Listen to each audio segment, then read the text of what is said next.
too long. The opposition's too big. They just kept seeing it in the distance. Their attitude was, maybe a long way off, but I still believe what God promised. I still believe what He started, He'll finish. I still believe He can make a way where I don't see a way.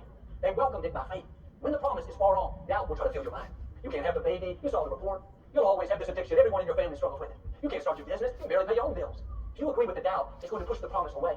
You have to welcome it by faith. Lord, I thank you that my healing is on the way. Thank you that freedom is coming. Thank you that my child is turning around. Thank you that abundance is in my future. Maybe way off in the distance, but you're saying, come on in. Healing, you're welcome here. Abundance, you're welcome here. Freedom, you're welcome in my house. The more you welcome it, the more you thank God, believe it's going to happen, the closer it's getting. The Message translation of verse 13 says, each of these heroes of faith did not yet have what was promised. How did they do it? They saw it way off in the distance, waved their greeting, and accepted it was going to happen. When it was way off, they waved at it. They were welcoming it, expecting it, giving it permission to come. I was at the airport one time, waiting for some friends who were coming in from overseas. We hadn't seen them in a long time. We were so excited. We were standing in the lobby in this restricted area. They had to come through customs. There was a glass wall. You could see the people through the jetway, about 50 yards away. We were hoping to get a glimpse of them. Hundreds of people were coming through, and we kept looking and looking, straining. At one point we saw them. Of course, we all started waving, trying to get their attention. They finally saw us and started waving back and blowing kisses. We wanted to make sure that they felt welcome, that they knew how glad we were to have them. Most of the promises God puts in our heart start far off. The dreams, the healing, the breakthroughs, they start in the distance. Seems unlikely. We don't have the resources. We don't know the right people. The opposition has more influence, more equipment. That's the way it was with the heroes of faith.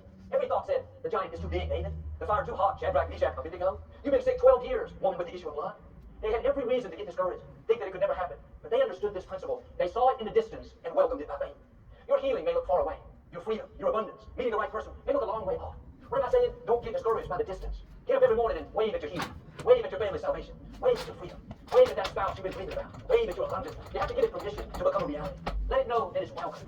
When you believe, expect, thank God, it's getting closer. You're drawing it in.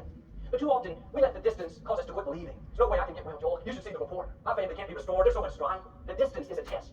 How you respond when things are far away will determine whether or not you see them become a reality.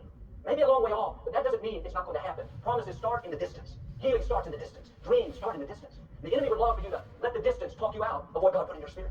He'll whisper, it's too far away. It's not possible. It would have happened by now. Don't believe those lies. God wouldn't have put that in your heart if He wasn't going to bring it to pass.